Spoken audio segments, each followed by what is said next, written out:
what we're gonna do is I got a list of joints, and we just gonna go down like each one, talk about what you felt about the joints, if it was a good comeback album, whatever, and then at the end, kind of just go into like whichever ones y'all felt was like the dopest comeback album in hip hop or whatever like that. Bet. All right, bet. Okay. Let's do this. All right, bet. Let's go. What's good? You tune Apartment 5B, hosted by your man Kill. I got my squad with me in effect today. My man DJ Rec 1, been MIA for a minute. What's going on, bro? Ain't nothing, man. Just trying to get it back. What's going on, fellas? All right. Totally get it. Out of Brooklyn, Vague, what's good? What's good, man? The Browns is looking good, but it's the first half, so you already know what that is. JP out of Queens, what's good, brother? I'm good, man. How you? All right, everything's good. My man Yentz out the NO. What's going on, fam? All right, what's happening, Kill? What up, fellas? Everything is good. Everything's good. You already know me. Let's jump right into it. Today we are talking about what is the dopest hip hop comeback album ever. You know what I mean? There's been a lot of MCs that threw up bricks, and once that brick went up, they ain't never come back.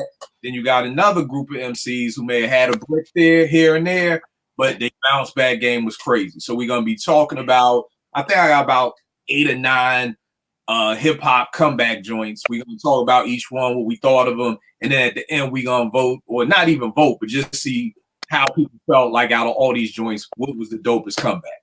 First joint I'm gonna go with is Nas, coming off of Nostradamus, coming back with Stillmatic. You know what I mean? Now, of course, there was a lot of hoopla about, Vague, you're a much better Queensbridge Nas person. Was Nostradamus the joint that was supposed to have all the bangers on it, but it got bootleg? That I can't keep up with them two joints. Was that joint? It was I Am and Nostradamus. It was supposed to be a double album, and then it got bootlegged. And okay. We got what we got. So going off of what we got Nostradamus.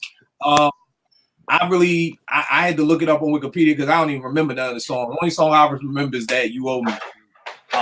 So at that point, I ain't gonna say Nas was dead in the water, but I don't know if a lot of people was checking for Nas. Then you get the takeover.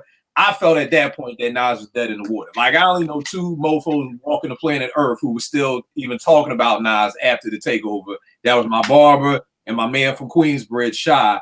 But to me, everybody else was like, "Yo, Jay, it's a wrap for Nas." He comes back with Stillmatic. He gets back with Primo and Large Pro for the first time. Jones is banging. Got yourself a gun. You the man. Rewind. One mic. Second Childhood. Vegas' aunt. Gets shouted out on Second Childhood. So he comes back Stillmatic. Now we got Nas back at the top. Rec, what did you feel about Stillmatic?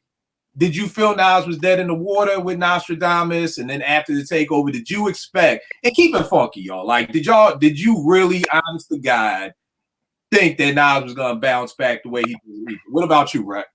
I mean, we didn't know. The album that he ended up having to put out was so bad. I mean, we really didn't know. We ain't had internet too heavy back then, so the joints that was bootleg, they was floating. And then, when the album dropped, it was just like, man. And I got a homeboy, like, he loves that album.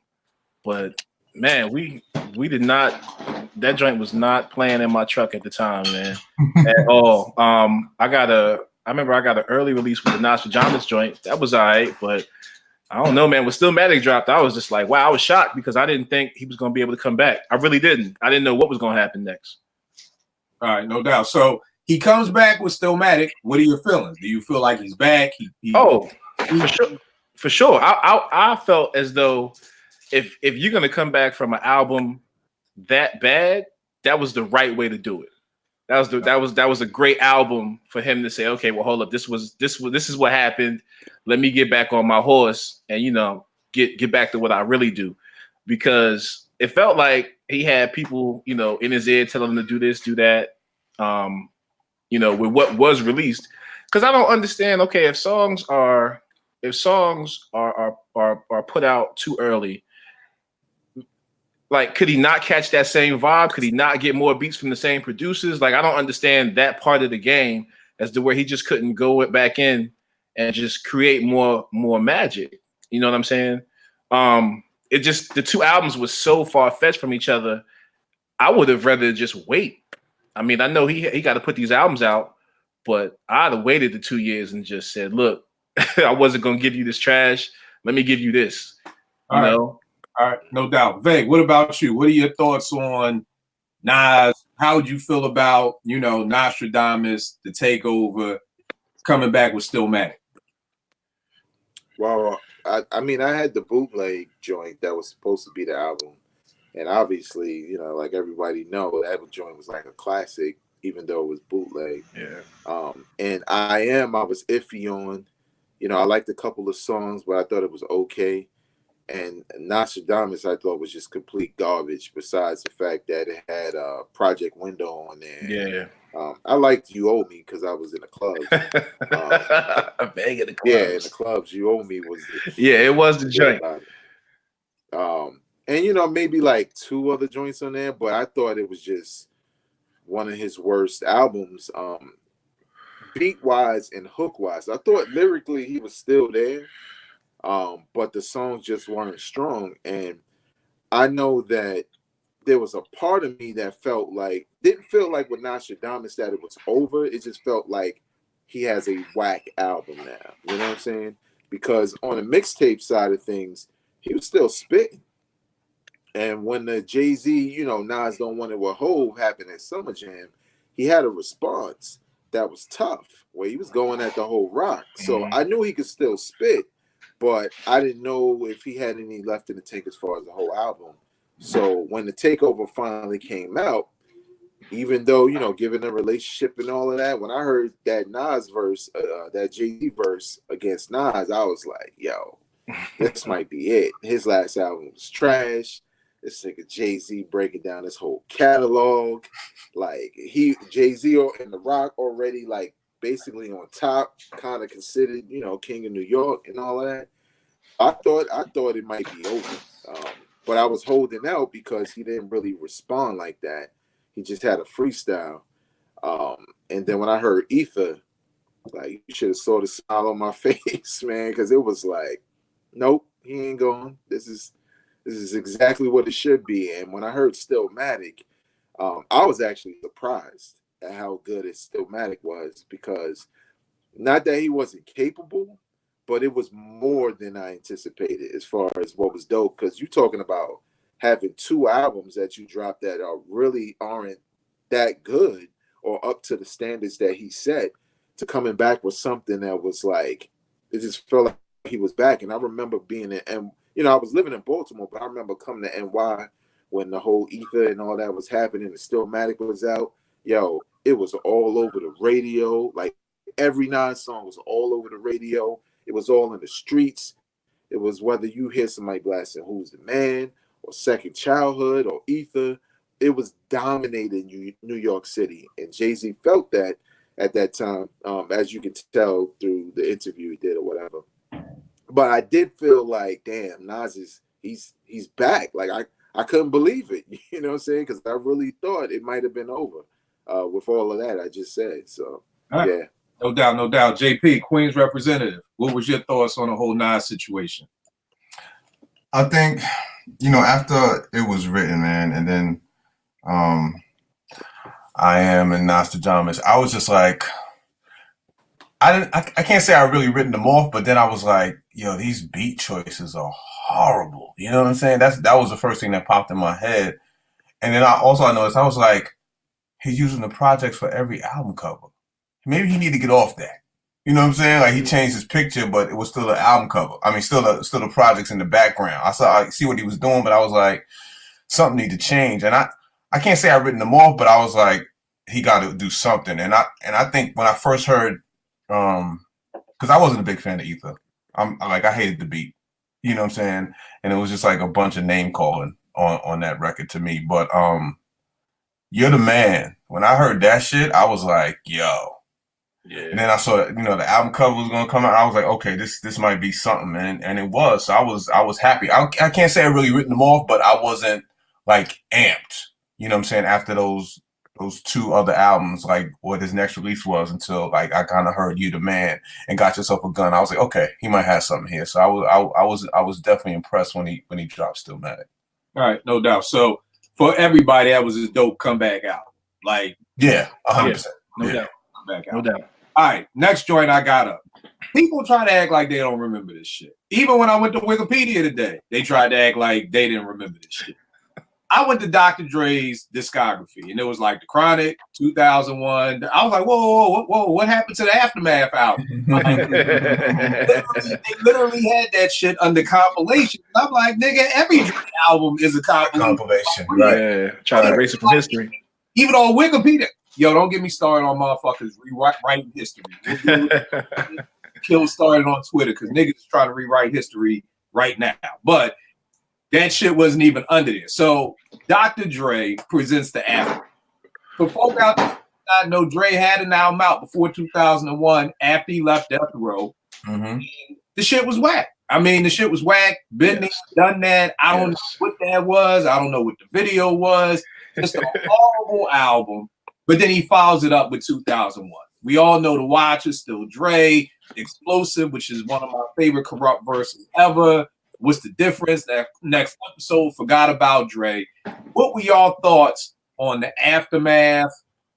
And then coming back with 2001. Because for me, I felt like, yo, this is whack. I was just like, damn. I don't even, to be honest with you, I don't even think I paid that album too much. I don't think it put a dent in my mind about Dre, because Dre takes so long to make albums. I didn't know we was ever going to get another Chronic. So I think for me, I wasn't even thinking nothing of it. Like, Dre ain't an MC, so we may not even get a Chronic Part 2. Like, I don't think we started hearing about, what was the joint that never came out? Detox. Like, I don't think we started hearing about Detox till after 2001. Yeah. At the end of the day, I never knew if we was getting another album from Dre. I just kind of looked at it like, all right, whatever. No, he wasn't really making a lot of beats at that time either. So I kind of just looked at it like whatever. So when 2001 came, it was definitely, I don't even think I looked at it like a dope follow-up or a dope comeback album. I just think I looked at it like a dope album because, like I said, I guess for me with Dre, I never took him as an MC or whatever. But Rec, what did you think of the whole Aftermath presents in 2001? The Aftermath presents. I don't understand that whole. I'm with you, Kill. I didn't get it. The video, I didn't get it. And I kind of didn't really look at it as a Dr. Dre album. I kind of looked at it as just like he just had to put something out. But when 2001 dropped, man, I was shocked because I didn't know what we was gonna get. That's a 4 year, almost 4 years between the albums. Mm-hmm. Yeah, he came super hard on that one. I was surprised, man. He brought a group of guys together that we had never heard of, and pulled it off, same as he did with the Chronic. So I love that album, man. It's a dope album. I think comeback wise, if we're gonna consider that, a comeback, that's another way of how you do it. You come back to where you can shut cats up, and then the tour behind it and everything that happened after that. It was without that album, I don't think Aftermath would be what it is. That album catapulted that label to stardom. Right. I mean, it just did between the tour, Eminem coming out, and right before, and it was almost as if like everything happened at the right time. Just how big hip hop was getting on the mainstream and everything else in the tours. Because back then, the tours was crazy. This is just a dope album, man. Dope album. I just the whole Aftermath thing, I wasn't feeling. With Eve had a joint on there that was horrible. And that's the only person I can honestly tell you who had a joint on there. Other than that, I don't know. Right. What about you, Veg? Yeah, I thought that Aftermath shit was trash. I remember, somewhat being excited for it because, it was new Dre. But then I remember seeing some of the guest features and I started getting iffy because I'm like, I'm thinking of Chronic, NWA, Dre. And, even though it had Eve and like KRS-One, I think was on there, it also had David Bowie. and I was just like, I was kind of like, wait, what is this?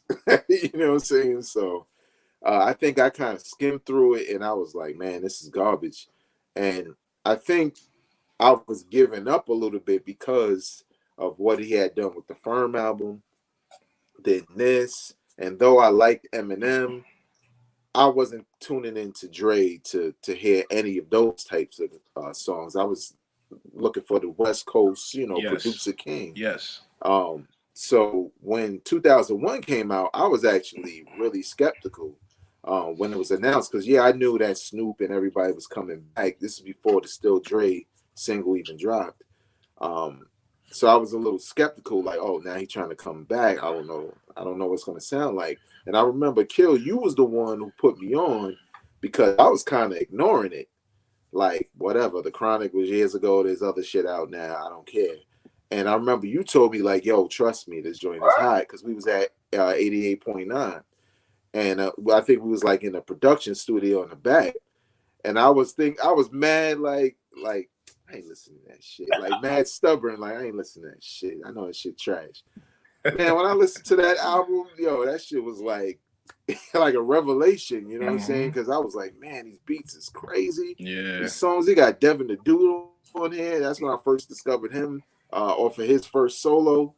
Obviously the stuff that he did with Corrupt and Snoop.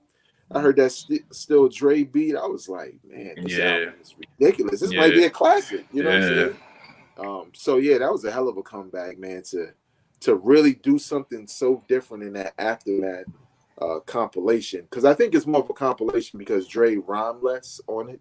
I think some of the songs are like, he had something to do with the production, but maybe they were songs of those artists. But still, it was just trash all around. And 2001, man, was like a big comeback for him, for sure. Yeah, hell yeah. What you thought about that, JP? The Dr. Dre Presents Aftermath, that album really didn't resonate with me at all. Like, I probably listened to it maybe a couple times, if that. And the Been There, Done That song, it was different, because I think he was just trying to go left from what we were used to. And as an artist, sometimes that's what you need to do. You know what I'm saying? When you feel like you're doing something too much, you want to try to go different, but it didn't work for him.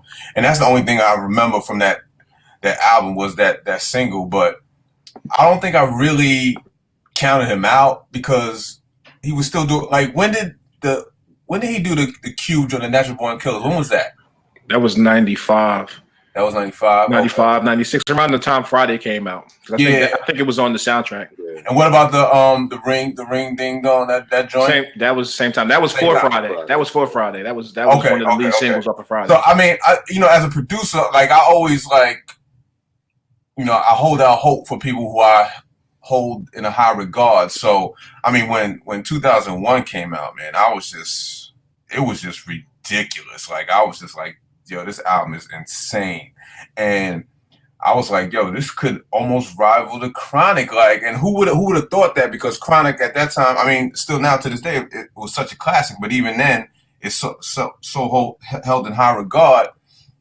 But when he dropped that Chronic and Eminem being on there and all that, in the joint with what Finesse did about his brother, that joint was ridiculous to me. You know what I'm saying? So it's probably one of the best comeback albums ever. If we calling it that, it's definitely one of the best in my opinion. It's funny you talk about that. What was that? The ring a ding dong. What was that? Like, keep the heads ringing or something? Yeah. Funniest thing. So, hey, we at 889, and my man, Cool DJ Frank, back in Philly. I'm trying to get airtime, and like Titan and Kai's like, all right, let him send down a mix, and as the DJs, I was like, y'all vote on it. Like, I don't want nothing to do with this. It's my man, but y'all. That nigga sent down a mix and it had that shit on it. They like, this motherfucker plays head still ringing, like he don't understand what we about, and that was it. I can't do that for you, bro. Like, yo, why the fuck would you play? I told you it's a Stretch and Bobbito type show, and you play keep the heads ringing. Like, so yeah, funny joint there. Yo, this is one to me is probably one of my I don't know where I'm voting at the end after I think about all these, but this one is right up there. LL Cool J with Walking with a Pimp. You know what I mean? Now, For the younger folk, they may not really understand this. LL is coming off of me bad, like Bigger and Deffer. Like that album was like just incredible. Like, you know what I mean? I know a lot of younger niggas be like, I've had people tell me Mr. Smith is LL's dopest album. And I'm like, God damn, man, the youth. Like, y'all just don't know. But, you know, they're coming off of Bigger and Deffer, Bad, Go Cut Creator Go, all the bangers off of that joint. And then he comes with Walking with a Panther. Now, the funny thing is I actually love a joint on there called Dropping Them, I think it's called. And that beat is crazy to me. But then it just goes downhill. He had 2 slow jams, 2 different worlds, and what was this other shit called? One Shot at Love and all this. I was like, yo, this nigga really is on some love and shit. And then to me, it just went downhill going back to Cali. I remember hearing that off the I forgot which soundtrack. Less Than Zero. Less Than Zero. Yeah. Less Than Zero. And they had Public Enemy would Bring the Noise with the B-side with the Black Flames.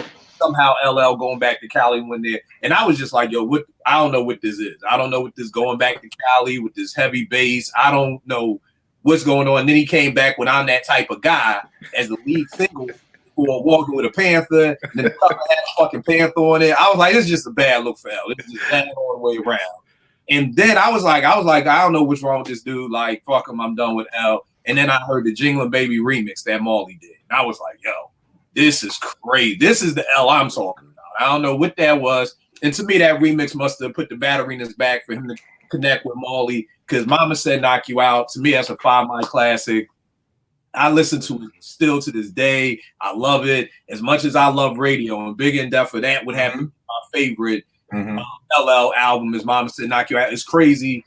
I was talking to Nate the other day and we were just talking about how like rappers fall off. Oh, we was talking about friendships and she was having some issues with her friends. I said, yeah, people love you when you on top, but they don't love you when you down and out. And it's funny because I was like, yo, let me play you the song Cheesy Rap Blues off of Mama Said Knock You Out. Like what he's talking about when people, you know, are rocking with you when you on top, but then ain't there for you when you're down. So I love everything about that album. Booming System was just amazing to me. When I heard that, I was like, yo, this nigga freaking the Vogue beat. Hated the video though. Yeah, I hated the video. Yeah, the video the video was hard. That and Out of Here may be my 2 videos that KRS? Yeah, KRS. They was just in a black room. Like they was just in a black room. I'm like, yo, I'm thinking they gonna have flashbacks to Buy and Gold with Eric B and Scott LaRock pictures, and these niggas just in a black room. Like, but yeah, the Booming System video was whack. But I mean, Around the Way Girl, Cheesy Rap Blues, just Murdergram, Mama Said Knock You Out. Farmers Boulevard, everything on there to me was just crazy. Incredible bounce back album. Rec, what was your thoughts on, you know, L's Walking with a Panther and then coming back with Mama Said? I couldn't stand that Walking with a Panther album. Jinglin' Baby was cool. Big Old Butt was cool just because, you know, it had that club bounce to it or whatever. But the rest of that album, it was a drink coaster, and I was probably 11. I wasn't rocking with that album at all. But my uncle loved it for some weird reason, man. But the Mama Said Knock You Out album, woo, he came back hard, man. It shocked me because my next door neighbor, he was a huge LL fan, and he didn't like the album. He liked the Lover Side of LL Cool J, but he couldn't stand the Mama Said Knock You Out album. I love that joint, man. Dope album. Everything that came with the album, the videos and everything was tight. Like he like you said, he had a battery in his back, and he was not trying to go backwards. Unfortunately, he did with the next album, but we ain't gonna talk about that. What was that, 13 shots in the dome? That one? Yeah, bucket them down. The funny thing with L that I used to always say is L is dope every other album. Like, dope. So, but it was other album, you good. Yeah, I mean, it was a good comeback album, and it's like you said, every other album. If we do it, it was good. But I enjoyed the album, man. I still pull joints off of that joint from every now and then, and throwing mixes and stuff like that. But the album was dope. Was dope. I don't hold it in high regard as far as like a classic. It's not a classic to me, but it's a dope comeback album for him at that time. Because like you said, he was dead in the water with that album. He was toast. And I think the other thing that was dope to me about this album was it was a dope comeback album for Marley. Yes. Yeah. Yes. You can't hear really yes. with a lot of Juice Crew stuff, which was only doing most of them their first album. So like, Master Aces was 1989 or 90, I can't remember, but you know, talking about talking about the joint with the Biz. Yeah, dealing with stuff with the Juice. Yeah, only his heyday was Kane. You know, G-Rap's first album. That's back to my freshman year of high school, '88. So I also felt like this was a good bounce back album for Marley too. So it's always dope to me when you got a producer and an MC that feel like we got to get our spot back. Vay, what was your thoughts on this LL joint? Well, my brother had the vinyl to Walking with the Panther, and you know, I didn't have it. And, you know, I was a big LL fan, so when I saw that, I was like, "Oh, LL got a new album," and my brother was like, "Yeah, this shit is trash," and I'm thinking like, "But it's LL. Like, how could that be?" You know, like Boomerang, like Lady Eloise, Lady Eloise. That's kind of how I felt. Like, but it's LL. How could it be whack? And I remember, man, like, even though back then we didn't really have the skip button, man, I was hitting that fast forward like, what is this? Like, fast forward, stop. Okay, here go the new record. Damn, what's this? And I was kind of disappointed, and I think it was because I always felt like LL was younger than some of the other rappers who I thought were big at the time, and you know, maybe I was thinking he fell off, so I wasn't really thinking about him because there was other groups out, you know, and other artists out that were dope and putting out dope material. And I remember when LL did Rampage with EPMD, and I was like, God damn, LL got the best verse on here. And, you know what I'm saying? I was like, you know, maybe he gonna come back. I don't know. And I remember hearing that he was working with Marley Marl, and you know, that name is synonymous with classic dope hip hop and artists. So I'm like, man, I can't wait. And I remember when I saw Mama Said Mama Said Knock You Out video. I think we already talked about great videos before, man. You talk about a video that gets you hyped for the album, punching in the camera, you know what I'm saying? Sweating, throwing water everywhere, like about to fuck somebody up. And I was like, yeah, LL back.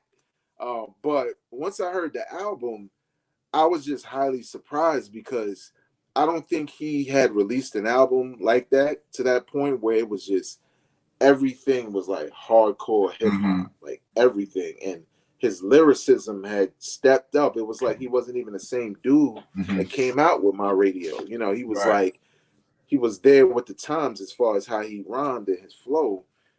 So it was like a tremendous comeback to me because I had somewhat written him off, but I, again, like we said with the Nas thing, I had a little bit of hope.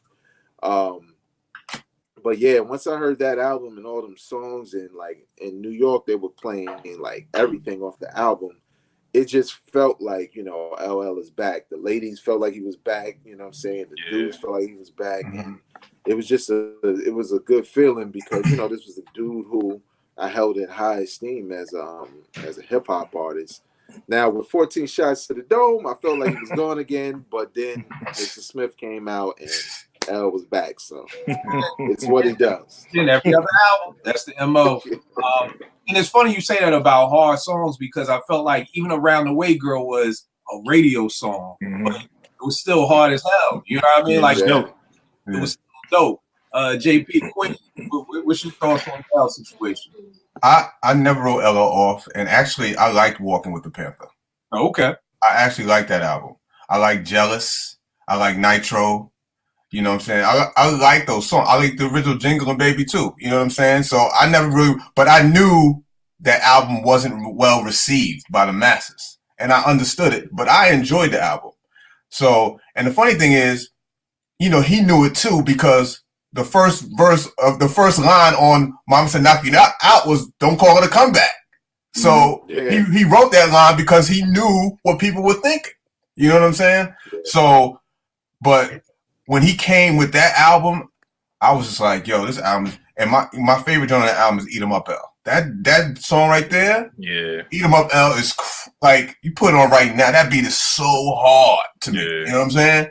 So I was super happy. Like, I didn't like the video, you know, like I said, for for Booming System, but I thought that album has solidified him, and I feel like you feel, Kill, like it's a classic. It might be the best comeback album too, but we'll finish going down your list. But when he came back with all those songs, like like you said, Murdergram and Milky Cereal was dope. You know what I'm saying? It was dope.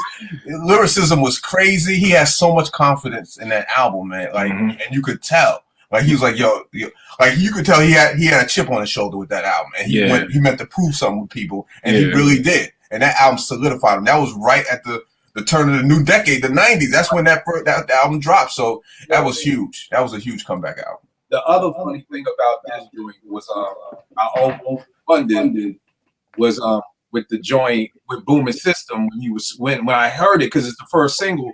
And I'm hearing the Cash Drive By with the Booming System. And I remember wrecking my brain. Like, yo, I've never heard L say that. Like, where is this scratch coming from? And then when you hear it in Cheesy Rap Blues later, I'm like, oh, okay, so probably Booming System was one of the last songs made.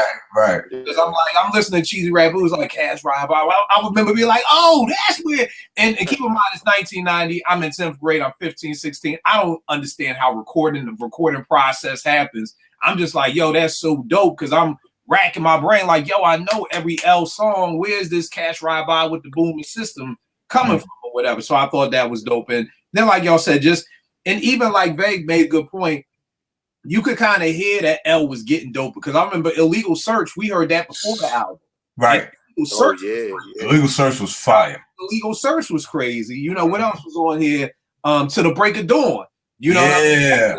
Floating around. So you could kind of, L had some joints floating around even before this came out that kind of lets you know, like, I still got it, y'all. You know, one of the crazy things that I would love to know is just what gives some of these MCs the I don't know if it's foresight or insight to understand that they fucked up. Like, I always think about that Mid Society scene with Bill Dewey. He's like, you done fucked up. You know what I mean? Like, you done alienated your fan base. Like, because like I said at the beginning, you got some MCs who drop a dud and just keep on dropping bricks. You know what I mean? So I'm just always wondering, was it your crew? Like, what gave these people the insight to kind of be like, you know what? I fucked up. I need to come back. You know what I'm saying? So I just wonder those things, like what it is. The next one we got Raekwon the Chef. You know, he's coming off Immobilarity, one of the worst albums I think ever. Got the Lex Diamond. Immobilarity was 99. The Lex Diamond Story was 2003. Then this dude came back with Only Built for Cuban Link 2 in 2009. Like, that's a 6-year span from the Lex Diamond to Only Built for Cuban Links. And keep this in mind. I just realized this today. Only Built came out in 95. Only Built for 2 came out in 2009. That's a 14-year span. 14 years. Yo, like, there was a motherfucker born who is now in 93. By the time this dude made this comeback album, you know, and it's funny because to me it's a testament to how incredibly dope Wu was. Yes. You know what I mean? Yeah. When you really peel back the onion of Wu, a lot of their splendor is just those first albums. You know what I'm saying? Like, I don't know too many people who are like pioneering the Iron Flag album and you know, Meph's third album or whatever. Like, right. The fact that it's 2019 and they had that Showtime documentary and everybody was tuned in and they got the TV series and everybody's tuned in. The fact that it took Ray 14 years to bounce back and we were still waiting. You know what I mean? Like, I don't know too many people who like, oh, Built for Cuban Links 2. Nah, not after Immobilarity and the Lex Dot. Like, cats was still waiting. And I mean, I know for me, I love the joint. To me, the only knock on it, too many songs. I think it had like 24 songs. Yeah, it was a lot of songs. Yeah, 22. I'm looking at it, 22. But I mean, I know off the bat, Dilla had 3 of my favorite songs with House of Flying Daggers, Ason Jones, and 10 Bricks. 10 Bricks is probably my favorite song on that joint. But then you had Sonny's Missing, that Pete beat. And I still want to know to this day, because Pete gave that same beat, the Royal Flush on his album, on New York's Finest. And then Ray for Sonny's Missing. The new Wu joint that RZA did was crazy with Meth on the Hook, Broken Safeties with Beans. Like, it was a just incredibly dope album, a dope comeback album. I always tell people, back in the day at least, now everybody does it. And Dre did something on there too, right? Dre, I think they wanted to. He did Catalina. Catalina. Okay. But I always tell people, you know, at least back in the day, when they tell you whatever their dopest album is, part 2, they may be coming with it. You know what I mean? Like, I feel like that's what rappers do. Like Muddy Waters part 2, you know, Do or Die part 2. Like, after we throw up all these bricks, we're gonna hit you with whatever our famous album is, part 2. Right. Yeah. You know, coming back. So it was like only built for Cuban Links part 2. I thought it was a dope comeback. Rec, what'd you think of Cuban Links 2? I thought it was dope, man. It came out of nowhere for me because I wasn't checking for him. Even when he said he had signed Aftermath, I was just like, okay.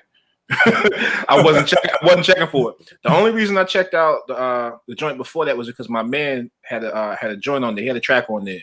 The cat I told you about used to produce with Megahertz. Remember the whole situation? So he branched off, did his own joint, had a track on there. So I checked it for that. But other than that, I wasn't checking for that album before that. But the Only Built Part 2 shocked the shit out of me because I was not checking for it. It's not that I wrote him off, but at that time, it wasn't nothing coming out of the camp at all. Ghost was doing his thing. I kind of kept Ghost separate just because he kept with the consistency. I knew what I was going to get with that. But like you said, 14 years between bangers, nah, I wasn't checking for it, and it shocked the shit out of me. I had got a white label of the joints Dilla produced for him, and the 10 Bricks joint. I was just like, what the fuck? 10 Bricks, the Pete Rock joint. I thought was dope. The album is. I like the album. I just wish that, like you said, it didn't have so many songs. Maybe take some of those songs and just cut it in half. But the album was dope. It was a dope album for me. I wasn't checking for it, so it caught me off guard. Mm-hmm. It's funny because I want to give it 5. There's too many goddamn. Yeah, it's too many songs. It's way too many songs. Like, yo, Ray, you deserve it, but goddamn, you needed a better executive producer. Yeah. What about you, man? Yeah, I agree. Mobile Larry was trash. I kind of wrote him off after that, like, you know, which was kind of bad because the dude just gave us a classic. But I think because he went with like different production and the Ghost combination was missing, it just didn't feel like, you know, Cuban Link. And I actually like Lex Diamond's story, even though, you know, it's no comparison to either of the Cuban Links. It was somewhat different, but it also contained some of those things I liked about Cuban Links. Like him and Ghost got a dope record on there called Missing Watch. And there's a couple of records. He got a record with Sheik Luch, just a couple of joints that's all right. And it felt like he was coming back to that Cuban Link formula with the skits and the grimy beats that you remember, the Wu-Tang sound. But it wasn't completely totally different.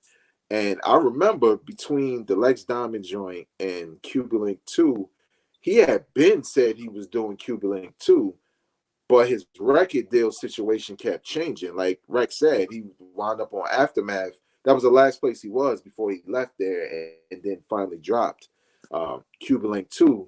So that's why you got all those records on there, because he had been like accumulating records over time in different record label situations. And I guess they just put the best together. But when Cuban Link 2 came out, I was kind of shocked because I didn't think he could do it. Like, I think Stillmatic was different because it wasn't Illmatic again. It was more of like an evolution of where he was in his career, and the timing was perfect with everything else. Yeah. Whereas with Cuban Link 2, and that came out in 95, like, you talking about, I graduated high school going into college when that came out. When this joint came out, man, I done had 2 kids. I done had jobs. All kinds of stuff. So I was like, I don't even know if I want this or if I'm ready for it or will I care. But I agree. I think it was too long. But the joints on there that are hot. You know what I'm saying? And I wasn't a fan of the Papa Wu stuff. Not even on the first album. So you know me, as soon as he started talking, I was like, God damn. Like, I get it, Ray. It was there before, you gotta, but yo, just 2 minutes. Give him 2 minutes and get him out of here. 2 minutes is too long for Papa Wu, because he's gonna tell you everything under the sun. The earth is 9 million miles away, and you know what I mean? You know? Peace, God. I remember you used to cheat me out my dope. Like, come on, man. Like, just stick to the records. But I agree. And look, the wackest records on there were produced by Dre to me. So I kind of, because those are the ones I skipped. So I would call it a classic because there are classics that got at least 1 or 2 records where I'm like, not today. Yeah. You know what I'm saying? But I feel like it was a dope comeback, especially like you said, man, given that time to be able to recapture that essence from a totally different era and decade, that was kind of monumental at the time. So yeah, it was a dope album. To me, that's like the asterisks on it. Like, it's very hard to make a 14-year comeback. You know what I mean? Yeah. It's hard enough to make a comeback for your next album, but to kind of throw up 2 albums that cats weren't feeling, and then 14 years later. Yeah. JP, what are your thoughts on Ray? I agree with all of you about Immobilarity was so horrible. I think, after the success of only built Cuban Links for the first one, I think he wanted to show people he could do it without so much ghost. You know what I'm saying? And I respect that, but it didn't work. And it wasn't because it wasn't so much ghost. It was just the beat choices and the funny thing is, I never really thought about it being a comeback album because, Wu was always there. You know what I'm saying? As a collective, each individual, and I know he did, he only had those, 2 albums in between, but in such a long time, like you said, Kills, it shows the testament of the impact that Wu had. It's like, but then when he finally dropped the second one, I was like, yo, this album is crazy. It's kind of crazy. Like it was unexpected. Like Rex said, it was unexpected, and I truly enjoyed it. Like the 10 Bricks joint, like you said, Ason joint and stuff. And I like the Dre joints as well. So I mean, I was definitely pleased. Too many records. Yeah, you could have trimmed the fat a little bit. Could have chopped that down to like 15. You know what I'm saying? Maybe 12. But it is what it is. And I think people always, those who are fans of Wu and fans of Ray always liked his style of rhyming. So that is always the way he rhymes. He's so descriptive, him and Ghost with stuff. So, I mean, it's always appreciative. You get them right beats, man, you good. And so when that album dropped, man, I was definitely like, yo,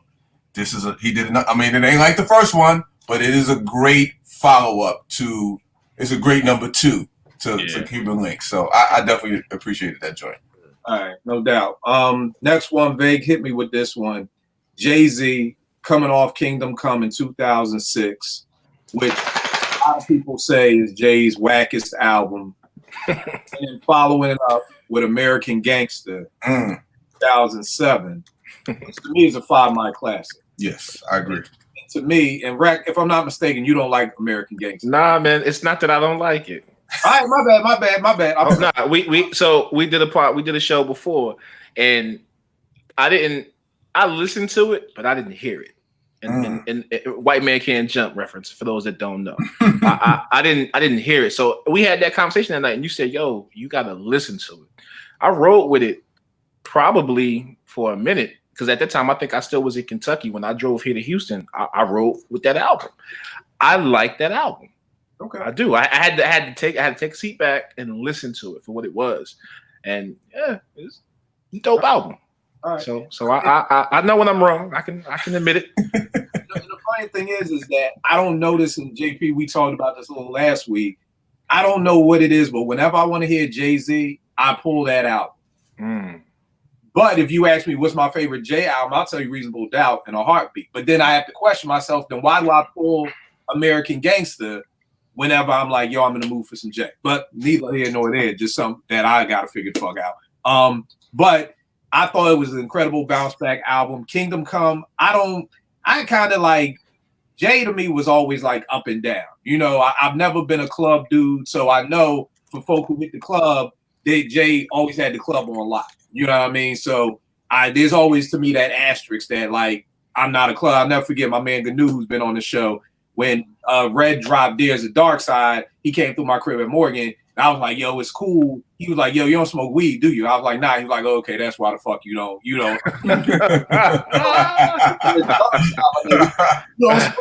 So there you go. So I've had a lot of Jay people tell me, nigga, did you go to the club? Oh, well, that's why you don't like Jay after this point, because you wasn't in the club. So it was like the asterisk on me. But you know, Kingdom Come, of course, you know, I think had songs on it. I think that Just Blaze joint, I think the title joint is Kingdom Come, where he just kills the Rick James sample. Yeah. Even show him what you got. Like, I like that joint. I like that joint too. Yeah. I like the record, but I just thought as a whole, as a Jay-Z album, I wasn't really feeling it. I thought, for me, Jay's favorite lane for me is drugs. You know what I mean? Like, some other people may say, no, I like Jay when he's on his club shit, or I like Jay when he's on it. I like Jay when he's talking about drugs, and I just felt like at Kingdom Come, he's not gonna rap about drugs no more. So he's just not speaking to me anymore. I'm not saying it's bad. He's just not speaking to me. And then when the American Gangster movie came out and cats was like, oh, Jay's gonna make a soundtrack to it talking about drugs, now you piqued my interest. And then you're gonna get Sean C and LV, you know, basic no-name producers at that time. I think Sean C had done Can't Knock the Hustle way back with Reasonable Doubt. I felt like we're back again. You've got these two hungry producers who want to prove their worth, so they're going to give him some incredible beats. Puff is going to bring his added musicians to it. And it's funny because my man was over here one day. He's like, man, fuck Puff. He raped them for the public and everything. And I'm like, I get that. But if you listen to American Dreamin', I can show you how it would have sounded if this was just on a drum machine versus the live instrumentation.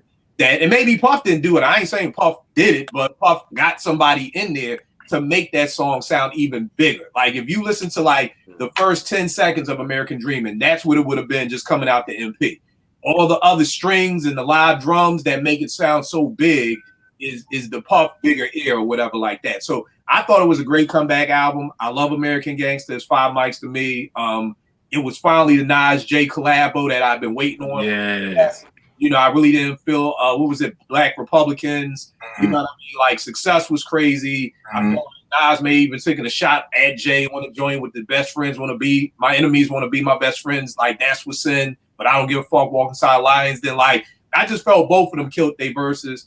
And then, you know, American Gangster, the last song, Just Blaze, I absolutely love that. I think Jay killed the entire album. So, great shout for that, Vague. I thought it was a great comeback album. Vague, what are your thoughts on the Jay joint? Well, when Kingdom Come was coming out, I didn't really doubt Jay because you know, the Black album was dope for the time, and I just kind of expected more of the same, and especially when I heard the Kingdom Come single, you know, I'm like, oh, Jay coming back to kill it, you know what I'm saying? And I remember when I got that album and I heard it, you know, I had to listen to it like 3 times, and I was like, yeah, this shit kind of trash, like. This is bad. Like, maybe he should have never took a break. You know what I'm saying? And I think what was missing was somewhat of the hunger. You know what I'm saying? It was kind of like he was working out to try to get in shape to be that dude he was when the Black some rust off, shake the rust off. Yeah, like shake the rust off a little bit. And Kingdom Come, he was kind of able to do it a little bit. And yeah, like even the Rock Boys joint, like I'm not Rock Boys. What was the other joint? Show Me What You Got and all of that. It was kind of like it felt like OJ, but just as an album, it didn't. And I didn't feel like he fell off or this was the lowest, but I just was like, okay, well, this one ain't it. And then like you, Kill, when he said the joint about American Gangster and the fact that he was going to make a soundtrack to it, I was like, oh. Finally, Reasonable Doubt 2, let's go. Like, you know, because Reasonable Doubt is my favorite album. And I remember when I heard it, I'm not going to front, as an MC, I questioned some of the flows because Jay was trying a bunch of different flows that I used to and couldn't, I'm comfortable on all of them. And it was just, you know what I'm saying, like, but this is the type of shit you've done before as far as the beats go. Right. But the thing I like about American Gangster, that shit ages like fine wine. That shit sounds better every day. Like I was listening to it today, and the way I felt about it when I first heard it is not the way I feel about it today. Like I agree, it's a classic. Let's be clear. First couple of bars of Success belong to Eminem, not Jay-Z. We've already discussed this. You don't remember we did this before, right, Kill? Nah. Bank, you always fuck up something. So no, nigga, you just don't remember. You don't remember. We already did this exercise. I mean, is it fucking up if a nigga's reciting somebody else's rhymes? Well, keep in mind, I It's- just it's don't remember what happened. So M had those rhymes? Yeah, those are Eminem bars. How the verse start? Jay-Z first start. Fuck success, whatever, blah blah blah. You know what I'm talking about? Right. Too much stress. Niggas I grew up with think I'm a premium. Yeah. So M had those rhymes? Those are Eminem bars. Mm. Remember, this was around the time where everybody was making those. You know, I'm not a biter, I'm a writer. Jay-Z bites. Okay. He's quoting everybody. So that was like one of it's a couple of Eminem bars there, but nevertheless, sit on my money till I'm above the law. Like, oh, that shit is Jay, and them shit is hot. So I mean, I never took anything away from him. But at the same time, you know, if we put asterisks next to other dudes, you know, we gotta call a spade. But I don't think it takes away from shit like ignorant shit, where him and Beans is, oh my god. Yeah. Like that's Crazy. when I was like, yo, this is the old Jay. You know what I'm saying? But yeah, definitely classic album. Huge comeback compared to Kingdom Come. The album basically I expected from Jay when he came back out of retirement. Right. It's funny you bring that up with that ignorant shit, man. One of my favorite lines off that album, really one of my favorite Jay lines, is when he was like, you know, Scarface the movie did more to me than Scarface the rap. Like, that was just such a dope line. Like, yo, y'all always talking about this music, but the movie is what you know did more hurt to me than Scarface the rapper ever did. So I definitely thought that was a dope line. JP, what were your thoughts on Kingdom Come and American Gangster? I thought Kingdom Come was a decent album after, you know, he took some time off. Like, I like the joint. What was it? The joint where his mom was talking in the beginning. December 4th, his birthday joint. I really enjoyed that joint, and I joined the Just Blaze joint. And, you know, Show Me What You Got. I thought it was a decent album for him taking some time off. It wasn't, I could see why it wasn't really well received and all that, but I thought it was cool. But American Gangster was just next level to me, man. I mean, the Rock Boys joint was insane to me. Sweet is my favorite song on the album. Sweet is ridiculous. It's ridiculous. I mean, when he performed it, he performed the album live, like on VH1 or one of MTV, one of them joints or whatever, and it was ridiculous to me. So, I mean, that album, man, it really, like, it's definitely one of my favorite. It's like probably top 3 of my favorite Jay albums, easily. You know, I felt like he was so consistent with that album, and like you said, babe, that ignorant shit, man. Him and Beans, that shit was just crazy. I think it was an overall complete album. It's definitely a classic to me when I think about Jay. You know what I'm saying? I think Jay probably has 3 classic albums. I could say without question. Other ones can be questioned, but I could say he has 3 classic albums, and one of those is American Gangster. Yeah, I mean, bruh, no hook.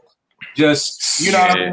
Like, so many bars when he's talking about, you know, on American Dream, when he's like, step 1, hustle up in your projects. And, you know, like, guys convincing that he don't speak, you know, English.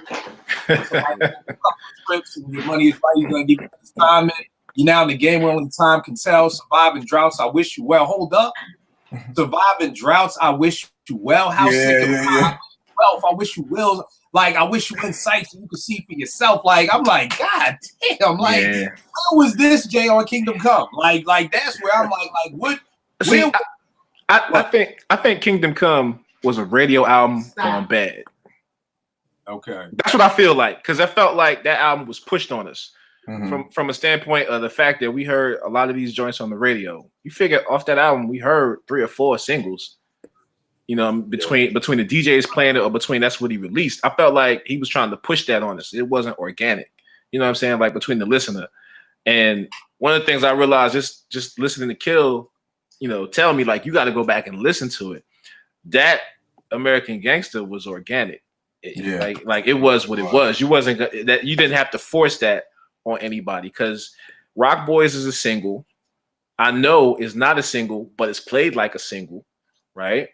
And everything else people covet. Hello Brooklyn, you hear that in the club in an early set. So probably the one song I didn't like. Like I didn't care for it either. I I agree I with you. felt I like that shit. I felt like it just did. Yeah, it didn't go together. I don't see him and Lil Wayne on the track like ever, but it just felt way more.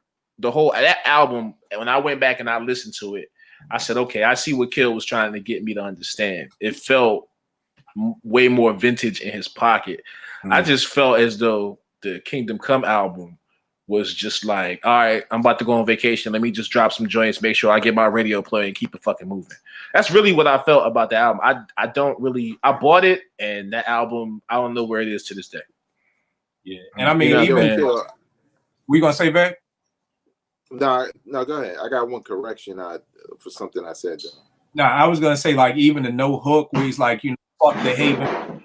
Why we don't make supposed to make they like just even when it's funny because a lot of people don't know Luda actually responded to Jay when Jay was like, I'm more Frank Lucas than Ludacris. And Luda's my dude. I ain't trying to diss, just like Frank Lucas is cool, but I ain't trying to snitch. Yeah. On Big Boy's joint, this Big Boy second album, he's got a joint on here called In the A with Ludacris and T.I. And Luda ends his rhymes with, some of you niggas might out-trap me, but none of you motherfuckers will ever out-rap me. You know what I'm saying? And that was like his little shot back at Jay for the whole Luda, I'm more Frank Lucas than Ludacris or whatever like that. Mm-hmm. And even to me, like the joint Fallen, to me it's crazy. To me, like Fallen is wild. Just a drug dealer starting to, the ending, push up, pull. I mean, them niggas doing numbers like Sudoku. Like, yo, Jay was just on this joint right here. But what were you gonna say, back? Yeah, I misquoted a verse that actually came from Hard Knock Life. The shit he said on Success that was dope was because he kind of played the whole, Nas battle thing and what people were saying about him. Like, Hov is never over, silly dummies. Even if I fell, I land on a bunch of money. I was like, oh, shit. Okay, you back. Okay, Jay, you back. All right. So shit like that on that album is just why it was a dope comeback. All right, no doubt. We got two more. I got this from Yentz, who got cut off. I don't know what happened, but KRS-One, Boogie Down Productions, Sex and Violence, 1992. Then the follow-up album of Return of the Boom Bap in 1993.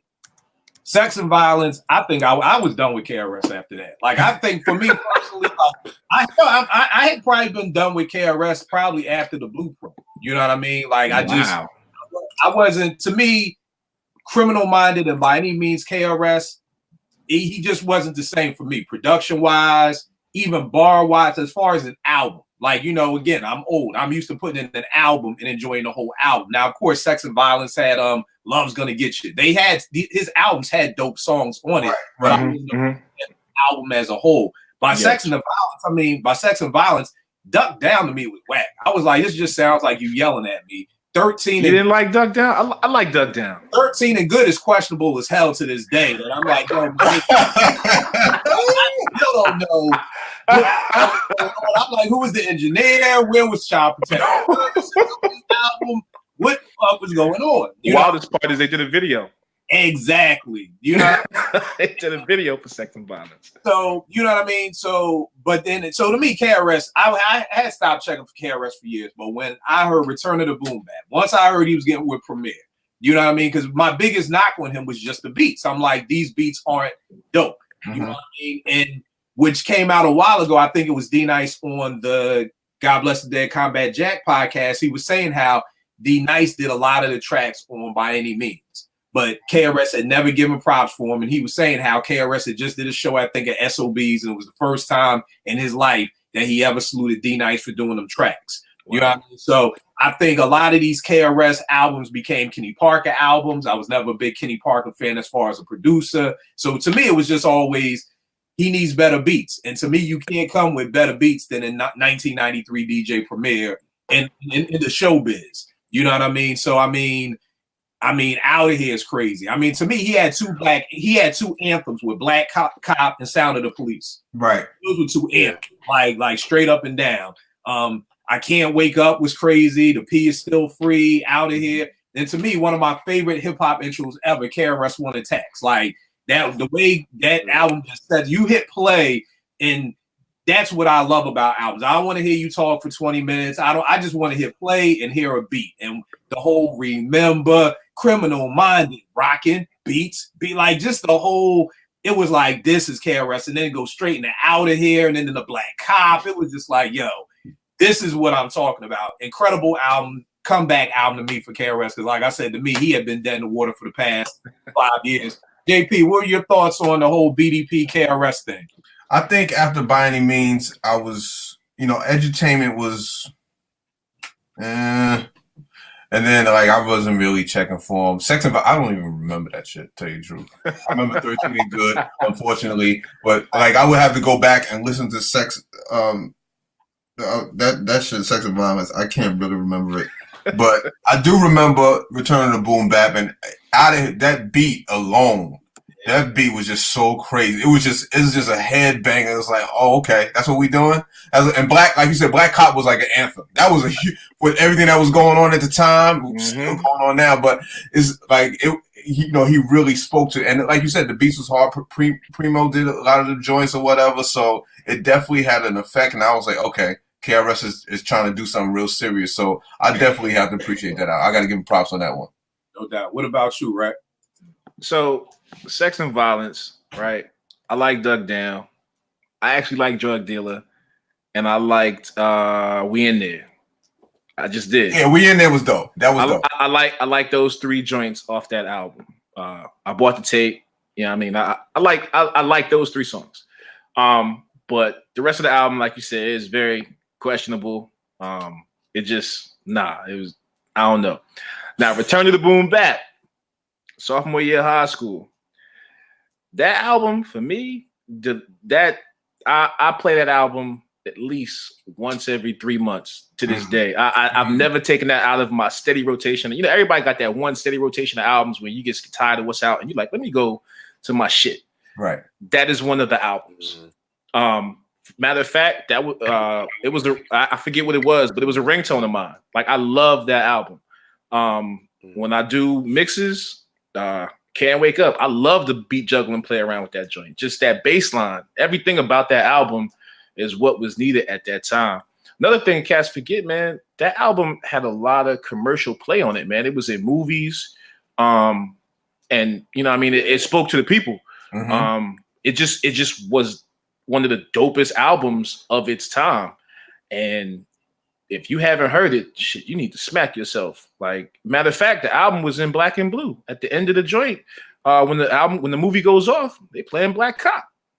They playing they're playing Sound of the Police. So the album stood the test of time, man, just because of what he was speaking about in some of the songs. But the album as a whole, shit, you can't go wrong with a Primo album produced in '94. And I think the other thing too is just all of these albums, for me at least, it's not just the fact of it's a dope comeback album, but it's a comeback album, and now I'm checking for you again. Yes. I mean, it's the fact that I wasn't checking for you, but after this, I was like, okay, when's the next KRS album? Then I hear rappers act like they don't know, and I'm like, oh, okay, bet, and we're back again, and rappers are danger, and wanna be. Like it was like, okay, so it's not just that it's a nice comeback album, and we never. It's like, no, it's a dope comeback album, and now I'm checking for you. Right. I can't without your name. You dropped this. Right. I can't name it. Crazy. My bad. Go ahead. No, go ahead. On the KRS. Who, me? Yeah. Oh, yeah. Sex and Violence. The only thing I really remember is the album cover. I didn't even know those records y'all name was even on that shit. Like, I liked them, but I didn't know they were on that album because I just looked at like, oh, that's a dope, creative album cover. And the cover is wild as shit. Yeah, I was like, that's it. But when I heard Black Cop, because I heard it like in the hood, like I don't know if it was on a mixtape or somebody was just playing it. And that's just one of them joints where I was like, yo, what the fuck is this? Like, and then what he's saying at the same time, you know what I'm saying? It's kind of resonating, but it's like hip hop and it's rebellious, you know what I'm saying? And then when I heard Out of Here and that, like the urgency in that beat, you know what I'm saying? Like you ever think about when you out of here? And it's funny because I was like, well, damn, I thought you was out of here. So, I like that. You know what I'm saying? Like it was kind of dope that he was saying it. It's like when when you know something foul on you, when you make the best joke about yourself, nobody can really joke on you. You know what I'm saying? Right. Because you had the best joke. And I kind of felt like song after song that I was hearing on here, the beats and how KRS-One was rhyming on here. Again, hip hop was still relatively young. So for somebody who I think, okay, well, we've moved on to the next phase of MCs, he had his day back in the Bridges Overtime. For him to come back like that and still spit, you know, that was just amazing and surprising. And, you know, kind of made me happy as a hip hop fan. I bought that album like right away. And like you said, Kill, that just made me check for him after that. And, you know, he fulfilled that. Like, he stepped into the world, all of that joint. All of them just kind of had me like, yo, I can't believe KRS-One is like not putting out anything whack. And it's the 90s, you know what I'm saying? So it was pretty dope to see that come back. I don't think that album gets named enough for that time frame. Right. Like that album doesn't come up like nah. Black Moon and because that's all the same time. Yes. I don't think it comes up as much as the rest of those. It definitely got looked over. I think just because of the albums you just named. But I mean, come on, man. Out of what 14 of these joints, 8 to 10 of them are bangers. Right. That's a good percentage. We used to walk around the hallways and sing, "Uh-oh." Somebody would be, I swear to you, like I can't make this stuff up. Right. So that's the importance the way the album had, man. That album resonated. If you was a teenager when this album came out, that album spoke to you because you felt it. But I think it's too, like Veg said, you know, we're talking about an old school MC. We're talking about the restaurant from 1980. Yes. Right. A lot of people just were more enamored with the newer cats, with the Black Moon, with the Wu. Like, who are these new people that are coming? Mm-hmm. You know what I mean? But like you said, and it always takes me back to a time to remember when a pre-Bad Boy, when people could still bang hip hop. You know what I'm saying? Because people act like nobody danced before Puffy came around. Like nobody knew what a club was. There was never a party. But I can recall because the frats and the sororities would come to me to help me hook them up for their step shows. And I'll never forget, I was hooking up one of my homegirls who was a Delta, and they was like, yo, we want to come out, the rappers act like they don't know. You know what I mean? And that's huge. You know what I mean? Right. Yeah. A group of shorties who probably don't know nothing about it. Don't know what a PDP is like, nah, we wanted to go like rappers act like they don't know, and then we're gonna go into this. And I'm like, damn, y'all are coming out to KRS. Like, do y'all even realize it's like 1995 and y'all are coming out to KRS-One? You know what I mean? So, and like I said, Rappers Are in Danger is probably one of my favorite KRS songs. That beat by Primo was crazy. All right, I got this the last big one. We got my man Common. You know what I mean? We're coming off like Water for Chocolate. And you know, his dopest album commercial wise to that period. Of course, The Light was a huge song. People have it in their weddings. Everybody loved The Light. And then he hits us with Electric Circus. You know what I mean? Now, Electric Circus, and I talk about his album all the time because it's probably the one album I tried my damnedest to like. Because I like Common was my guy. Coming off One Day It All Makes Sense is one of my personal favorite albums that like really spoke to a situation I was going through.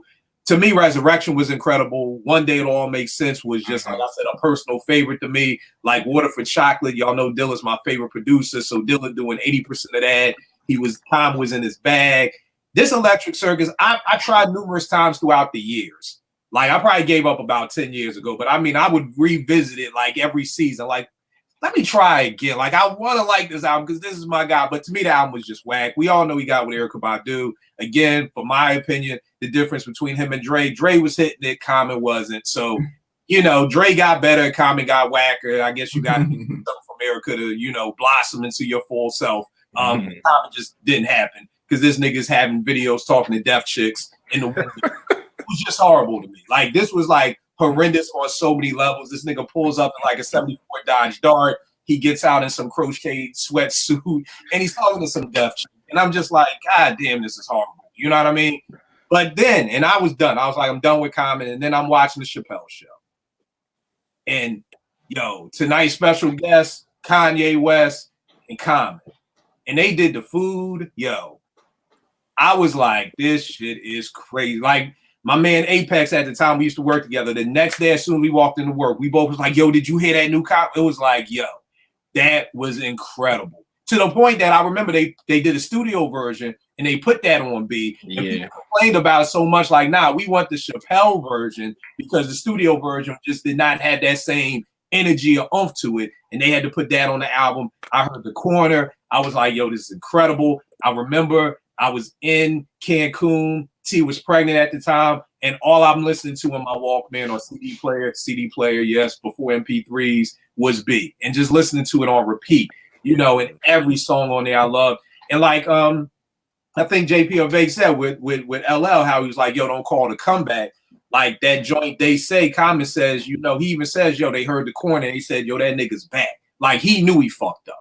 You know, and spoke on it in the song. Like, yeah, they said the crochet pants was whacked, and they heard The Corner and said that nigga's back. Like he knew it.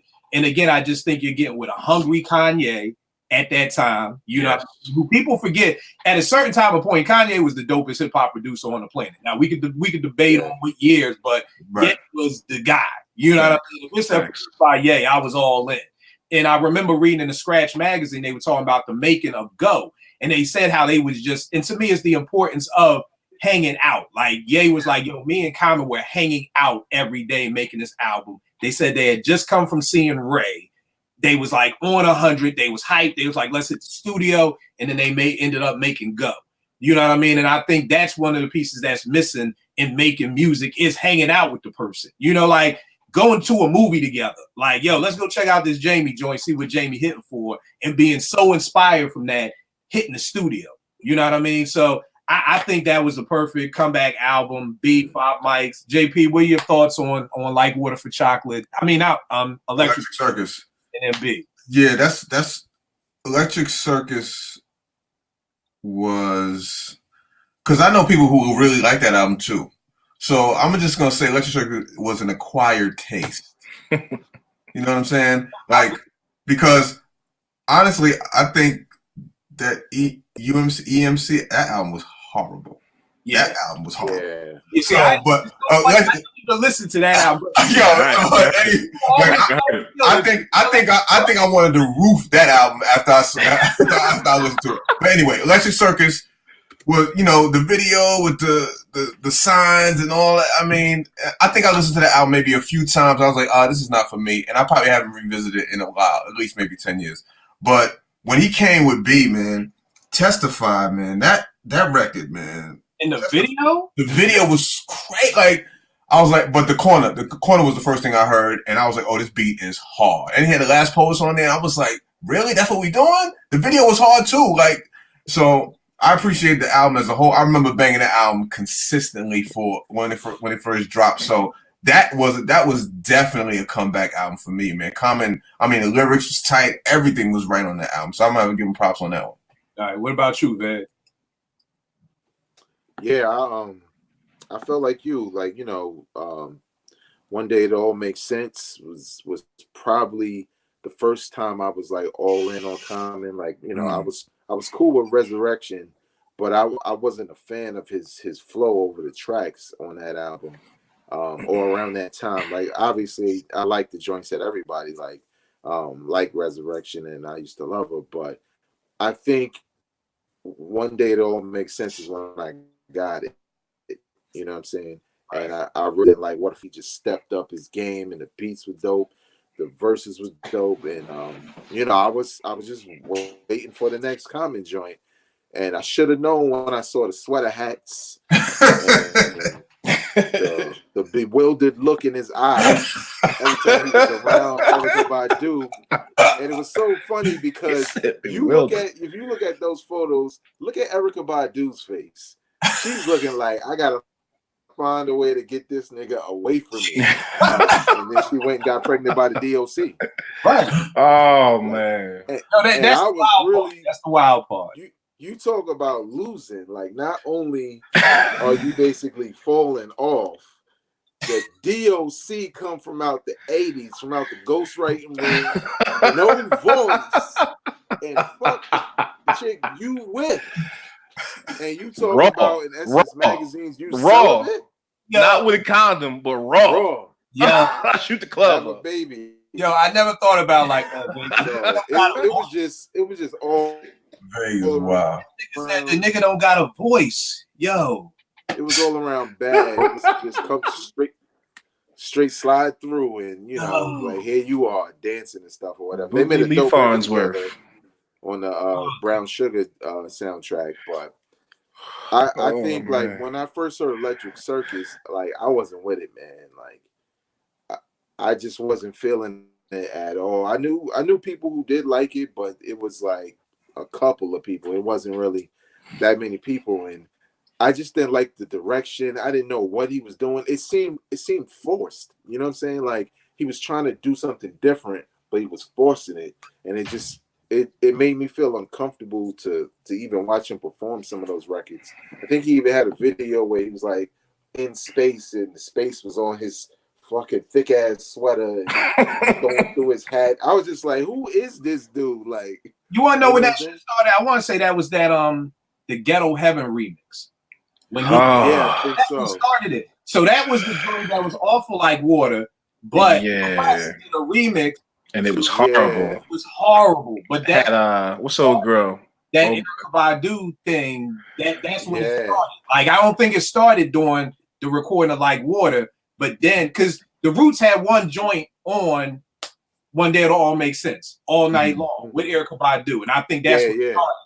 And then it kind of was like he moved away from No ID, went all in with the Roots and Dilla. Yeah. Mhm. Probably seen and Black Thought has said it. Don't look at Erykah Badu in her eyes. Like, you know, what's the like people have said, yo, she's Medusa. Don't look in her Fucking eyes. Medusa. You know what I mean? And I guess Common did. Yeah. And then he became Ghetto Heaven remix with the crochet sweater with the arms out. And yeah, and then it was a Yeah, wrap. like Common, only look at the ass. Don't look at the eyes.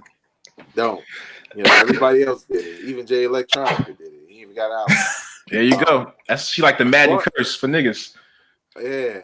But the thing was, I wasn't feeling that album. I kind of felt like he fell off. I didn't know whether he could make a comeback or whatever. But when I saw them perform The Food on the Chappelle show, I was like, oh, maybe Kanye gonna bring him back. And when I heard The Corner, I already knew the rest of the album had to be fire. Because Right. I was like, yo, they're not playing with this. They're like on a mission to like reinstate him. And lyrically, he was back, you know what I'm saying? So I thought it was a dope comeback for somebody who I can't say I completely wrote him off, because again, when you releasing dope hip hop album after dope hip hop album, and then you have one that you trip up on, it's kind of difficult for me to say you're gone Right. officially. But again, like you said, the crochet pants and the sweater hats just had me thinking, like, is this nigga on drugs? Like, what's going on? So Yeah. I don't know. What about you, Rep? Oh man. So Electric Circus, I bought it.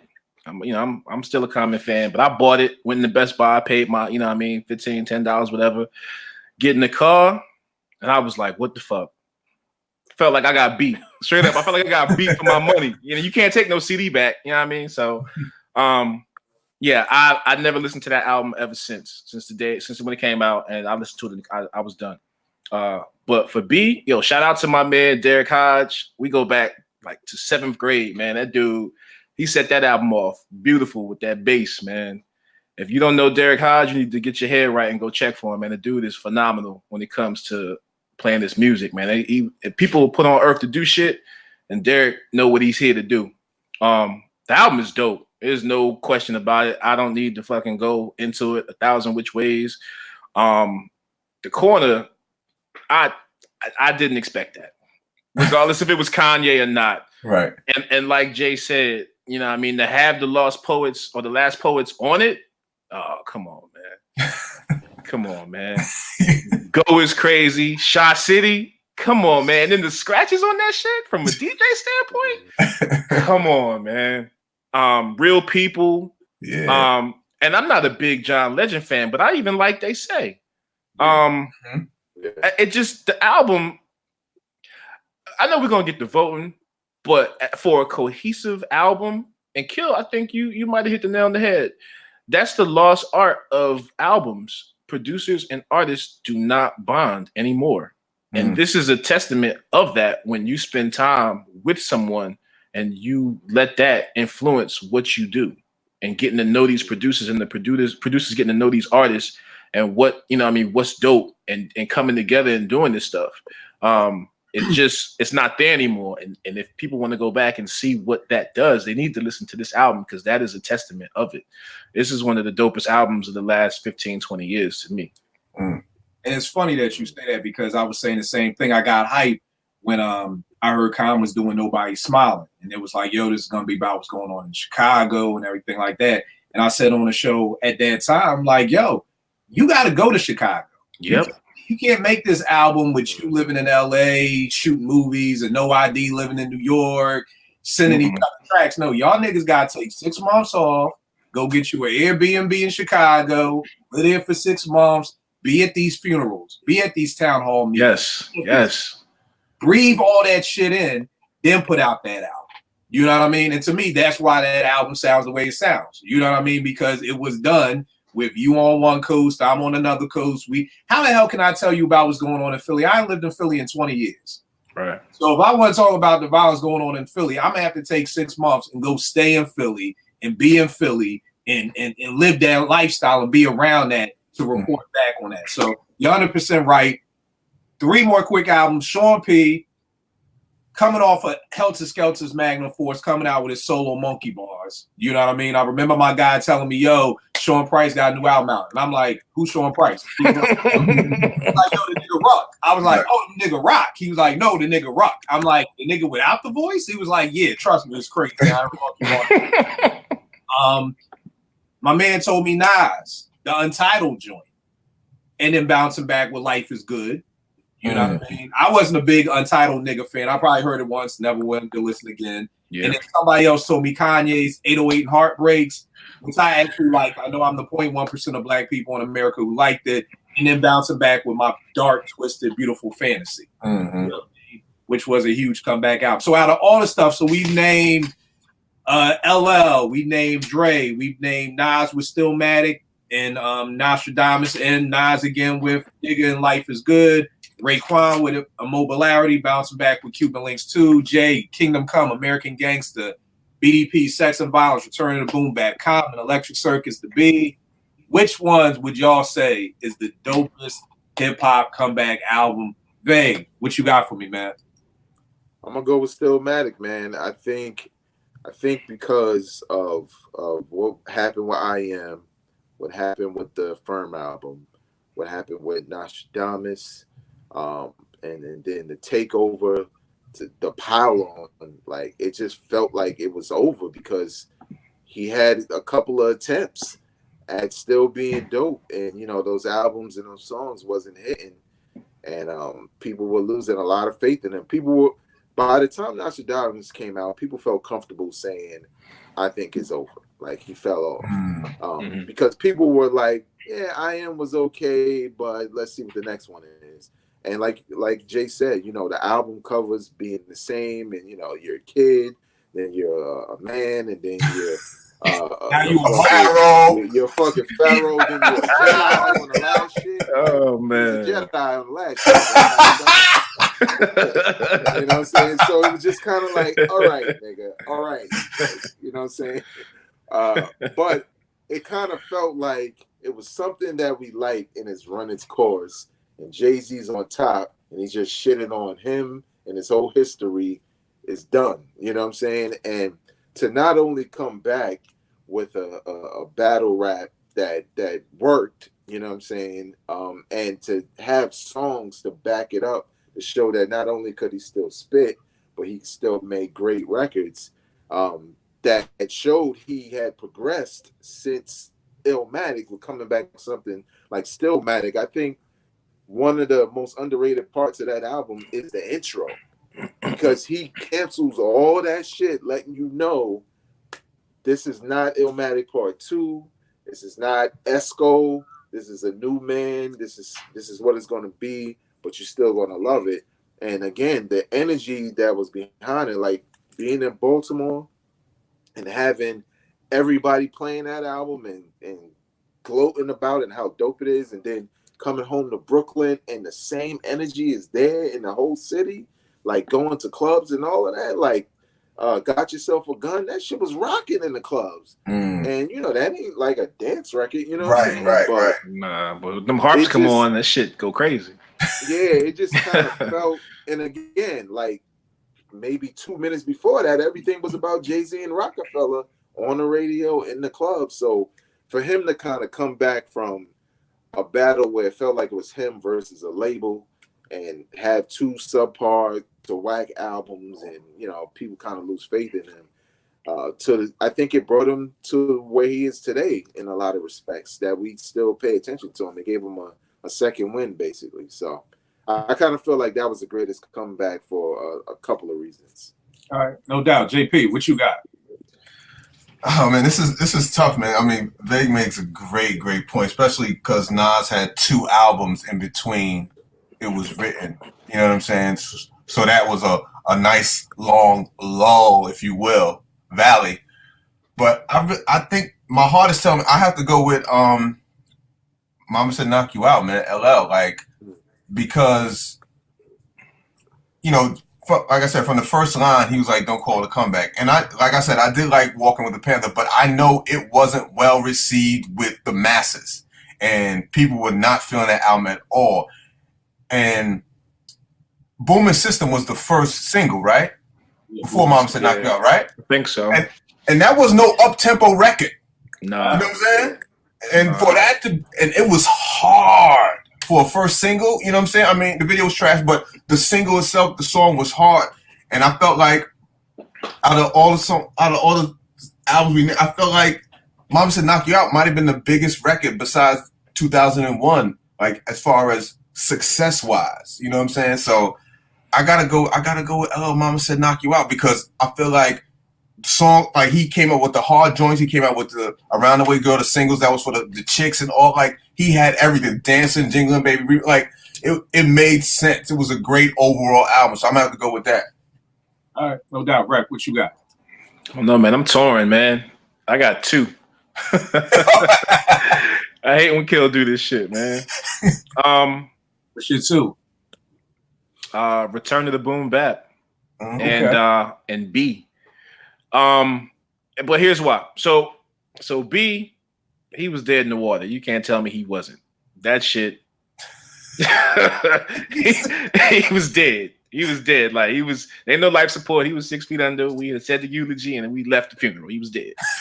But B, I think Kill keeps saying it throughout the whole podcast. Like, you know, he knew he was dead. And he changed whatever he had done prior to that and got back to what he did. He got with one producer, you know, or you know, 1 or 2, but kept it the same, and actually, you know, was with those guys making that music. And that just shows, like, when he's focused, he can do those things. And then the album is not drawn out, it's not long, it's to the point. So for me, I'm going there as far as that album. 11 songs is right there. Now, Return to the Boom Bap, just on a personal level, that album probably resonates with me more than the other albums do. I just hold it in that high of a regard. If I'm gonna go to a KRS-One album, that's the album I'm going to. It just, you know, we say it all the time. Certain albums speak to you at certain times in your life, and that album, like it. I'm gonna be 70 years old. God, you know, if I make it there, I'm gonna be playing that shit. You know, I just love that album. Sex and Violence. I'm not gonna say he was dead, but shit, he was on life support. He was on life support. He damn sure was. And especially now that I think about it, Kill made the point with 13 and Good. I never thought about it like that, especially in today's climate. But Return to the Boom Bap for me, man, is just a dope album. I love it. If you're gonna look at, you know, the 2 extremes, I got to put it there. All right, no doubt. I've always been stuck on this for years, to be honest. Between Common's B and LL's Mama Said Knock You Out. You know what I mean? Like JP would say, gun to head, I probably have to go with Mama Said Knock You Out. Just because I like, same reasons JP said, to me that album was just so huge. You know what I mean? Like, and Mama Said Knock You Out, the actual song is not really boom bap. Like, I don't even know what that is. You know what I mean? Because it's almost it's reminiscent of some some Run DMC Rock Box, you know, with Right. Yeah. not your regular boom bap song, and maybe that's what I guess quote unquote crossed him over, because I remember he did the MTV Unplugged. Oh man.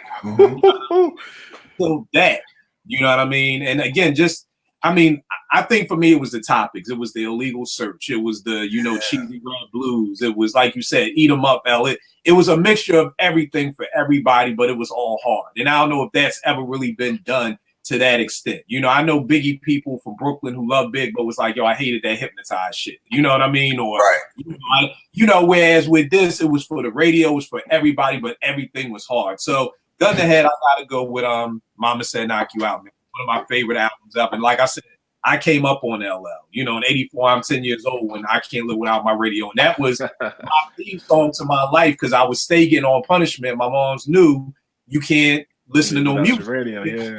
So that was like my anthem. Like, yo, this nigga is me. Like, yeah, I can't live without my radio, and Rock the Bells and then Bigger and that. So I've always rocked with L. So I would have to go with that.